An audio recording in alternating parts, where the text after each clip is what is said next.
Oh, there we go. Hercules. Just kidding.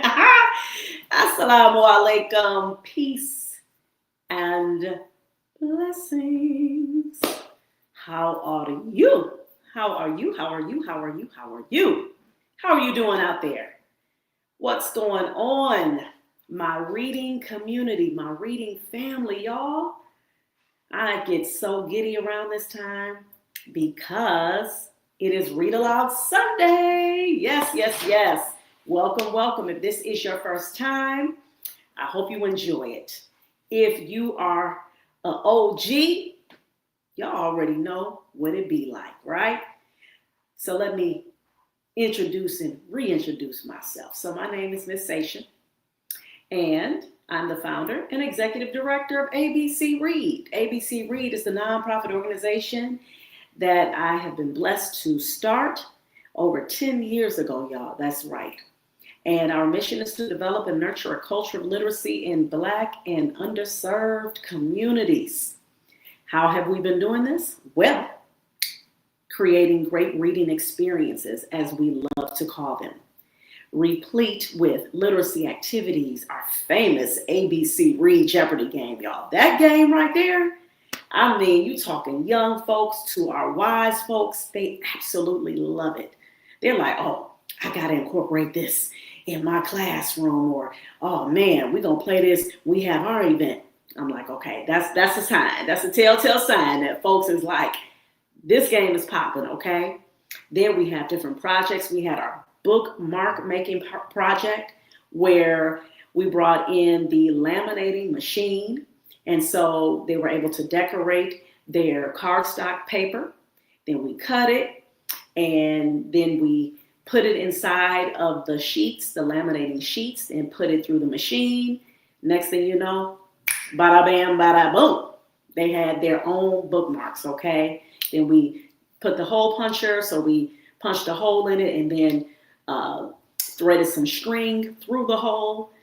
There you have it. Now, that's just one idea. I mean, you can do it and how you want to do it. But that right there was just, again, these are just, excuse me, one of the many ways that we have demonstrated how you can make literacy fun, engaging, hands-on, so that it's not a thing where a child is like, I don't want to just sit down and just read this book, especially for our babies who struggle with even wanting to read. But one of the key ways, though, one of the integral ways in which our children would want to read is they have to see us as adults reading. They must. Even if you got to start off with, even if that's not something you're like used to doing, even if you got to just, your child is about to come in your room, grab your book and start reading your book. And I'm serious. And I'm just saying this because when you're trying to change your culture, sometimes you got to do stuff that you're not used to doing. Sometimes you have to do stuff that's kind of like maybe out of the norm, or something that may just seem like you're just doing it like for show, if you will. But the whole point is that you have to start somewhere because it has to be modeled. I mean, the statistics, the research, the data, the evidence have shown that kids who grow up reading, they have seen their parents or adults around them reading. Full stop. All right? So that's why we got this hint. All right? So without further ado, I am getting ready to read this book to you guys. All right? So what I'm doing is real quick, just reminding some folks that I'm on now. And I even did a short little live on my Facebook page, just letting folks know to come on over to log on. Because, again, the attendance is something that we want to improve when it comes to different activities like this online, okay? And of course, I have the Kahoot game to follow. Yes, I do. All right. Yes, I do. Okay. So yeah, we're going to get on and get started, y'all. So this is the book, okay, that I am reading for you guys this evening. It's evening for me. It might be afternoon for you, morning for you, whatever time of day it is. And always remember, I always tell people, of course, if you can't catch the live, you obviously can listen to the replay. However, the cool thing about the live is that you get to play the Kahoot game, and it is something you would definitely want to do in real time, right? Because then you're able to actually participate. If you're watching a replay, you're not going to be able to participate in the game. All right, it's already been played. You're just going to be watching it from when it was played. Okay, so here we go. Ruth and the Green Book, y'all. Written by Calvin Alexander Ramsey with Gwen Strauss. Illustrations by the late Floyd Cooper. It still hurts me, still to this day, to even say the late Floyd Cooper, because this brother, it wasn't that long ago. It's been a few years now since he passed away, and just a phenomenal illustrator.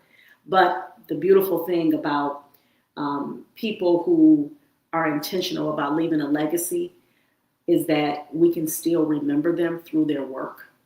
And that's another reason why I just want you guys literally desperately to show the example of reading, because there are so many different ways that our children can grow up and become great people. And a lot of the ways they're going to learn about what profession they want to become or something they want to invent, is through a book.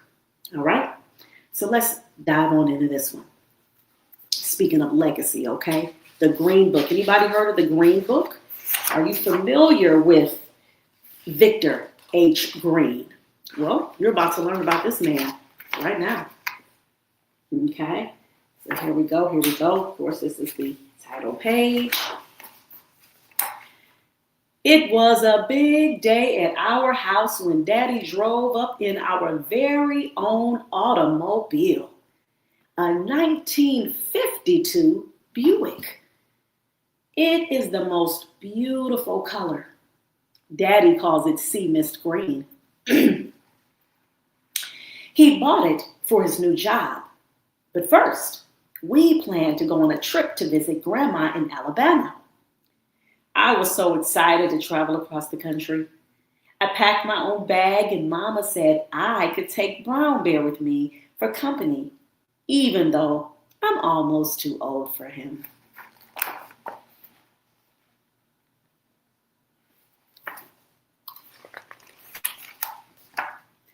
As we drove out of Chicago, it felt funny to see the neighborhood disappear, and then the streets, and then the buildings. I love all the green grass and hills and trees. Daddy told lots of stories about when he was a boy in Alabama. He made us laugh. Eventually, we stopped and had a picnic lunch that Mama had packed. She had been cooking all week to get ready for the trip.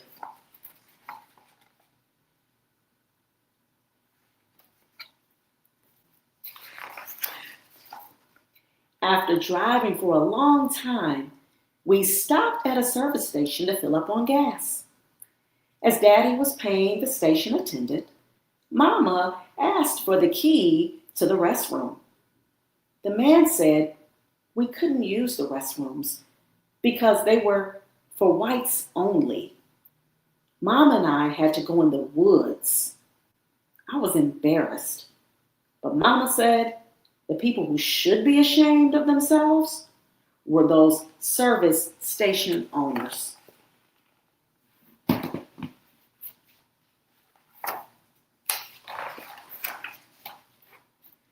I was tired when Daddy stopped the automobile. I asked Mama where we were, and she said we were going to spend the night in a real hotel. We watched Daddy talking to the man behind the desk. Daddy was smiling and pointing to us, but the man shook his head and turned his back. Daddy came back out and slammed the car door. He never slammed the door before, so I knew he was mad. I wondered what happened, but I knew somehow it wasn't a good time to ask him. Mama gave me a look that said, "Ruth, just keep quiet." So that's what I did.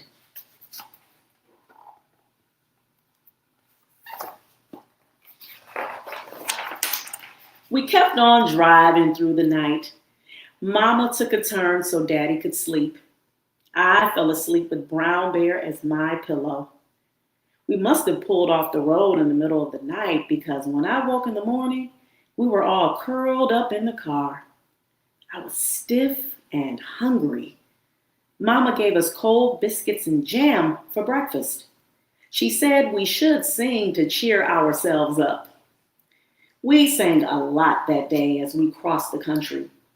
We had picnics at roadside stops for lunch and dinner because all the restaurants had signs in the windows that said we couldn't eat there.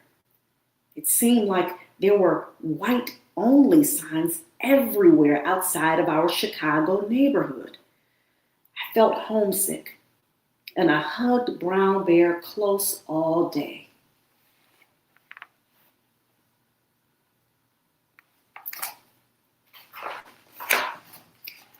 When we crossed into Tennessee, Daddy said his friend Eddie lived close by. He was sure we could sleep there. Eddie was so happy to see us. He gave me a big hug and told me that he knew me when I was real little. His wife, Alice, cooked us a warm meal and I ate too much.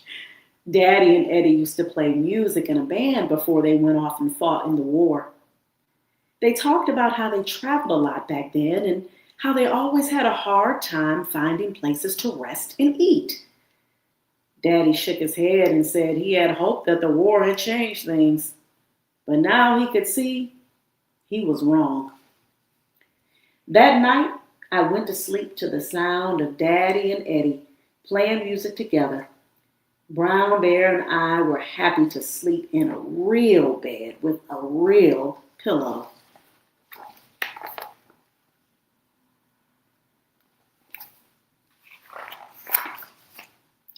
The next day, as we loaded the car, I heard Eddie talking quietly to Mama and Daddy.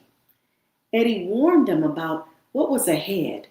Someone called Jim Crow. I heard Eddie tell them that however bad it was so far, it was only going to get worse for us, maybe even dangerous as we went farther south. Then Eddie saw me listening and he picked me up and told me not to worry. He said that I should look out for Esso service stations along the road because the people there would be nice to us. In the car, I asked Daddy who Jim Crow was, and he explained that Jim Crow wasn't a who. It was a bunch of ugly laws forbidding blacks and whites from mixing in any way. I asked, why don't they want our business? Wasn't our money just the same? It hurt my feelings to be so unwelcome. But Mama sighed and reminded me that my job that day was to look for an Esso station.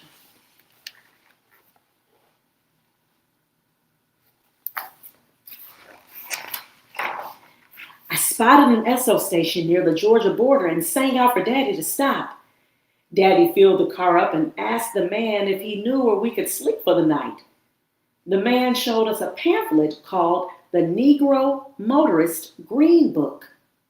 He explained this book was started by a postman, Mr. Victor H. Green, to help Black people who were traveling. It lists places in lots of states where we would be welcome to sleep, eat, shop, get a haircut, and all kinds of other information besides. Right away, Daddy bought our very own copy for 75 cents.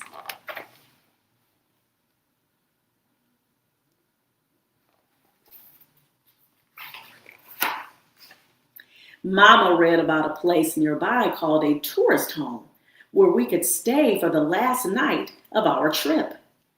Daddy called ahead, and sure enough, the lady told us to come right away. Then Mama gave me the green book and said I was in charge of keeping it. I couldn't stop reading it. All those places and all those states where we could go and not worry about being turned away? We reached the tourist home in the early evening.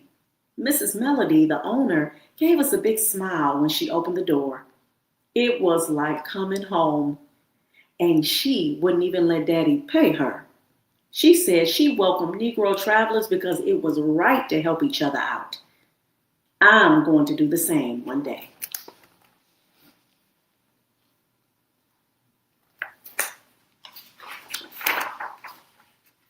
The next morning, I hated to say goodbye to Mrs. Melody, but Daddy said we could be at Grandma's house that evening. That made me happy to get going again. It wasn't so easy, though. Our automobile broke down about midday in the middle of nowhere. People drove right past. I felt empty in the pit of my stomach. I hugged Brown Bear and wished we were already at Grandma's house. But Mama said not to worry. We could figure this out. She unfolded our map and told me the names of nearby towns. She said, "Ruth, look in the green book and see if you can find a place in one of these towns that will fix our car." And I did. Daddy gave me a big hug, and then he walked into town to find the garage that would help us.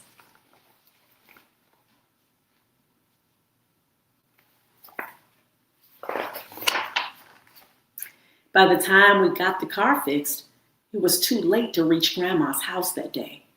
So I looked in the green book and picked out an inn nearby that said they welcomed Negro travelers. It was a big house with lots of rooms. Most of the people there were businessmen traveling for their jobs. They each carried a green book. They said they could never do their jobs without it. We met a salesman named Jason who has traveled to all the states of the Union for his job. He told such funny stories. Mama laughed so hard she had tears rolling down her face. For the first time since we left home, we were really happy.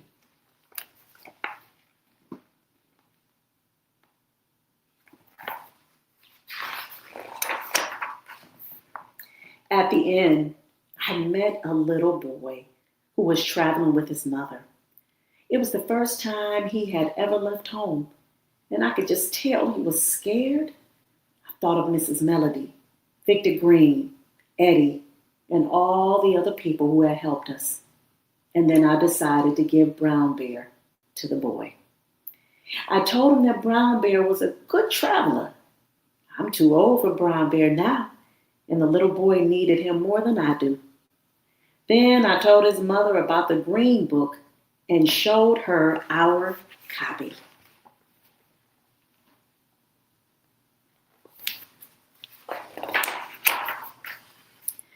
That night before I went to sleep, I thought about our trip. It was not what I had expected. Traveling could be scary, that's for sure. It made me sad that some people were mean to Negroes.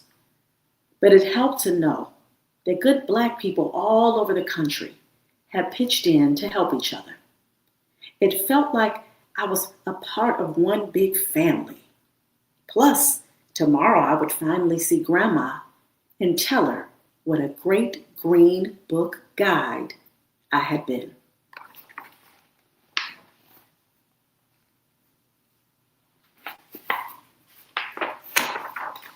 The end.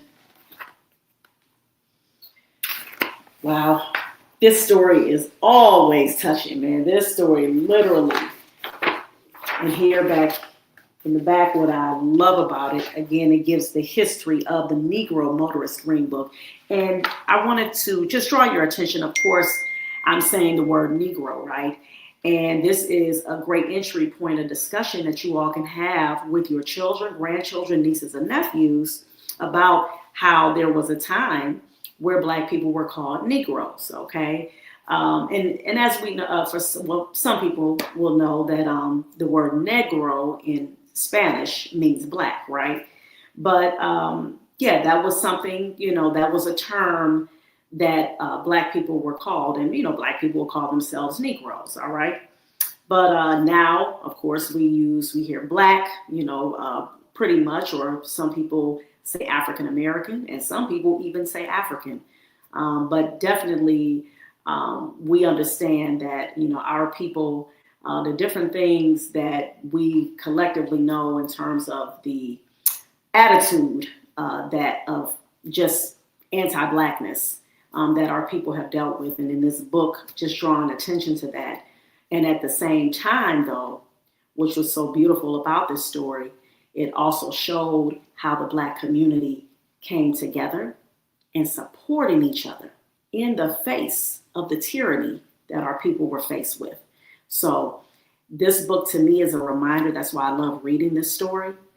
We have to get back to that spirit and that energy of supporting one another, of supporting each other's businesses, having good thoughts about one another, trusting each other, having that family community mindset, because that was the way that Victor H. Green was able to sell his Green Book. That right there is powerful. So it's a lesson for all of us. All right. So now, without further ado, it's time to get into the Kahoot game. Okay. So let me go ahead and share. Thank you all for listening. My baby, thank you for joining me. All right. Let's see. I'm going to do share screen. Share this Kahoot game. This one, I made 15 questions for this one. I believe it's 15. Yeah. So it is loading. And of course, the game pin will be on. All right. The game pin will be on. All right. Let me click start. And then I'm going to share the tab.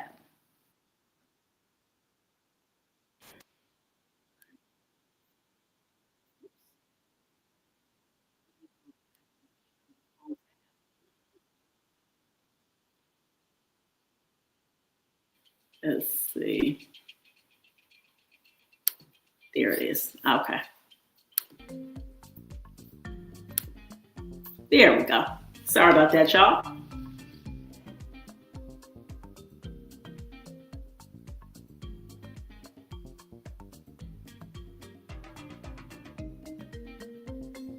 Come on, participants. Come on, y'all. Come on, let's do this. All right, come on. This is fun time, y'all.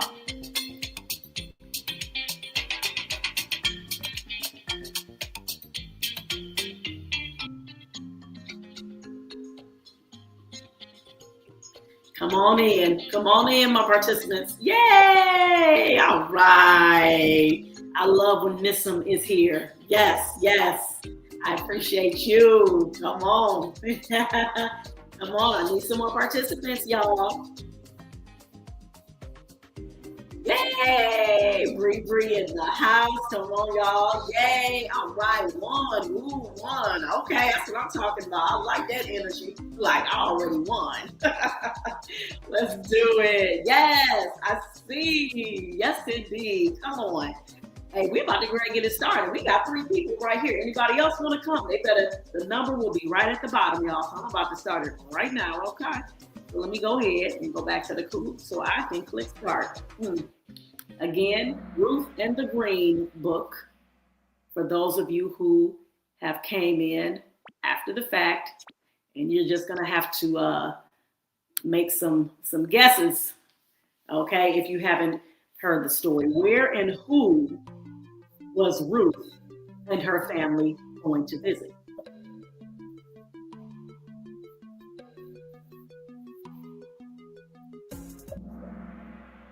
Let's see. That's right. Alabama grandma. Yep, that's right. Let me go back. Let's see. Look at that. 2 of y'all. All right. Somebody put Arkansas and great grandma. Okay, good guess. Okay. All right. Woo! Missum got in and won. Okay. That's what I'm talking about. Missum on it already. She already out the gate. Okay, out the gate. What city did Ruth's family live in? Come on, y'all got this. I know 2 of them you already know. in there. Yes. All right. That's right. That's right. The Shy. The Shy, right? Chicago. There we go. Uh-oh, Bree, come on now. You got to get on the board, honey. You got to get on the board. All right. Why couldn't Ruth and her mama use the bathroom at the gas station? Now, everybody gonna get this right. Because y'all know he was talking about what? Segregation, right? Jim Crow. Okay?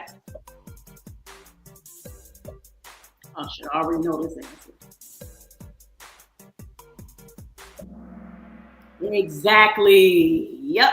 Yes, indeed. Right? Let's see. All right. All three of y'all got that right. Very good. Bree on that board. Go ahead, girl, with your bad self. That's what I'm talking about. All right.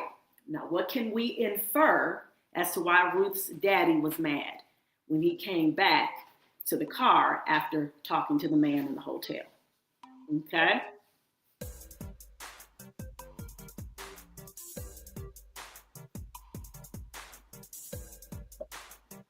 Oh, you are.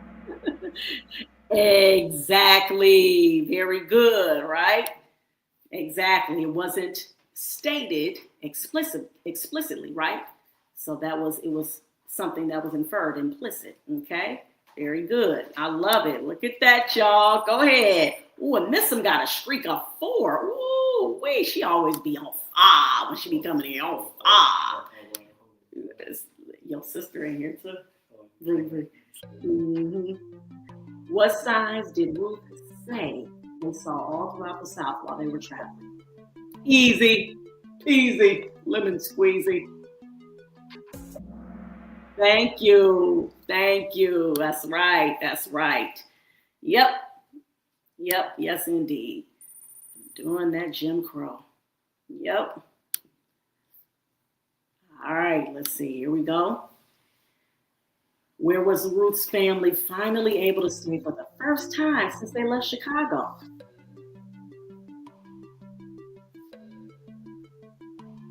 Remember? The first place that they were able to stay at.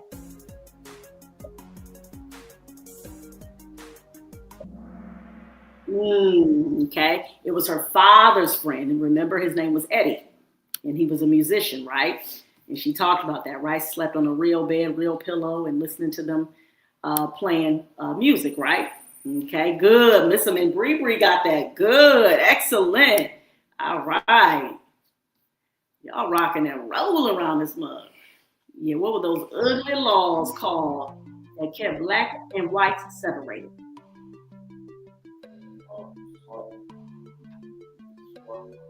Man, go put you a shirt on. Get a shirt on, man. Get a shirt on. You can join that and get a shirt on. All the time to come up in the live, acting great. Yes, okay, Jim Crow. That's right. Yep. Yes, indeed. Ooh, all y'all got that. Missum is leading, but one is like, one up on you, Missum. One is up on you, okay? One ain't playing.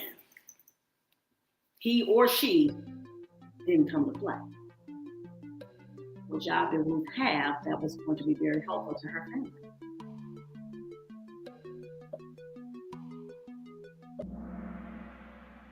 Y'all get that? Very good. That's right. Oh, I thought y'all was gonna say to look for Sesame Street. No, I'm messing with you.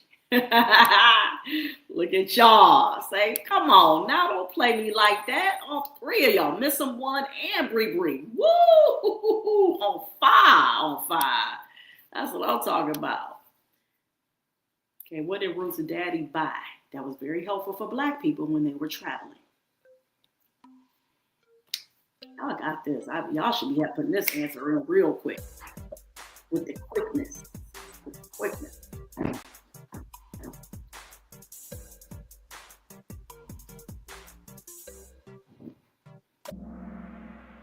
Yes, exactly. The name of the book, right? Ruth and the Green Book, right? Victor H. Green, the postman who created the Green Book. Go ahead. Oh, I know. I hate when when you get disconnected. Yeah, because that's the thing too with the Kahoot. If for whatever reason, if you like get booted out, that's what can stop you from obviously being able to answer those questions right away. So, yep, some information was in this book. Very helpful. Like,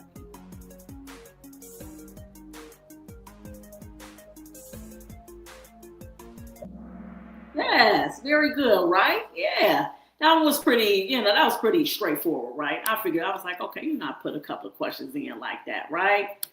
And this is a learning tool too for my young people. Even if you have my folks in here, if you're not able to play, you are still learning, right? Your babies are learning. I was so happy about reading the Green Book. How was she so happy?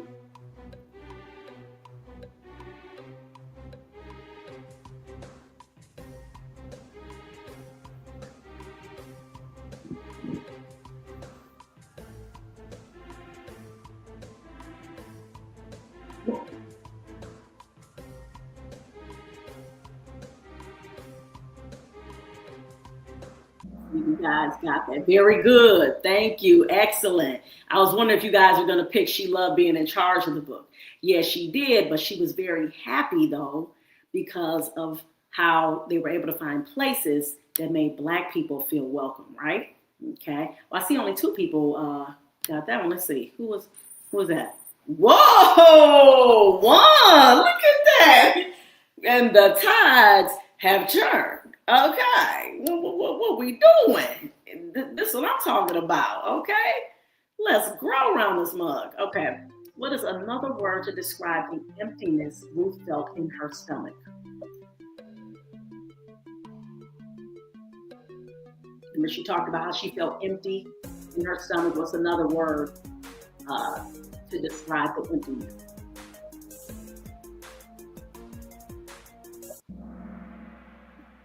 Yeah, so not frustrated, sad, right? Because you think about she felt empty, right? When you feel empty, you feel down, okay? It's almost like a deflated feeling. So it's more of a sadness, okay? Yes. Yep. Ooh, Bree Bree. Go ahead. Okay. Y'all did not come to play this Sunday. Okay, that's what I'm talking about. Why did Ruth's mama have tears rolling down her face?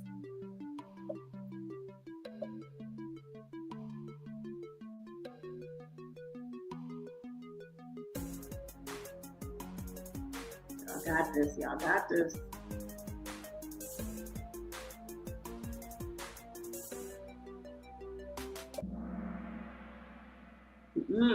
She was laughing so hard.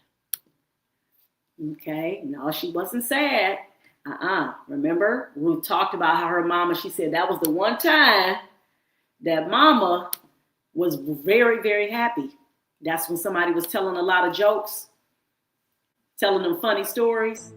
And that's when her mom was cracking up.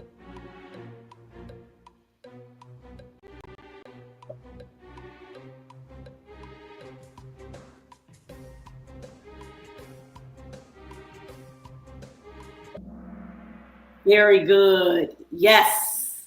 Yes. Excellent, y'all. She wanted to help them be comfortable like the people had helped her family. That's right. Yep. Go ahead. Woo, you got Bree Bree, one, and Miss Some. All right. Ooh, this is close, y'all. Come on. Last one. Last question. Last one. What was the messages that the author was sending in this story? And of course, it's different, but what was the overall theme and messages that the author was sending?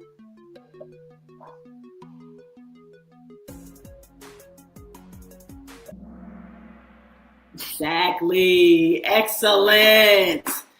Excellent. That's right. Y'all could have just said the Green Book is a very helpful guide. That's true. That was a detail, but the author was sending one. Remember, the author set that stage of how the racism was this ugly thing, and then that's what led to the creation of the Green Book. That's right. Woo! Wait a minute. Oh man, congratulations to all three of you. I am just super excited. I feel truly, truly blessed. These things make me feel really, really happy. I appreciate you all participating. Special shout out to my daughter Bree Bree. She rocked it out. She came from the trenches. She was like, come, come. I love it, y'all. Miss them, you know I appreciate you because I know who you are. Yes. And she is faithful, all right? You talk about one of our people in the community, literacy advocate, elders in the community, all right? And one, don't know who you are. I probably know who you are, but I don't know who you are, right? Right, go underdog. Right. I can't. Oh, I love it. That's what I'm talking about. So I hope you all enjoyed this. I know I try to be done in like 30 minutes, but we went over for a good cause, a good reason. And for those of you who weren't able to participate in the game, I hope you guys will be able to next week. And remember, for my folks who have younger children who are watching, you can still log in and then just, go over the answers with them, go over, the questions and the answers with them and help them and guide them in selecting what the correct answer is. Okay. So that's a good way too for them to participate because we can have multiple participants on here. Okay. So thank you all again for listening. Thank you all for watching and participating. All right. Please make sure that you share these read alouds and stuff and let your people know this is for everybody. As you see, it's different ages on here. All right. So thank you all. My name is Miss Sasha. Make sure that you subscribe to my YouTube channel. Those of you who are watching on YouTube, Reading is Freedom. And then also, just to end with, yes, I am a co-author. Grab your book, copy of your book, Healed, Empowered, Resilient on Amazon, or you can just simply reach out to me at info@abclearntutoring.com. Send me your information and I will mail you a copy as well. Okay? All right. So thank you all for listening. And remember, reading is freedom and keep reading for at least 30 minutes a day. Peace.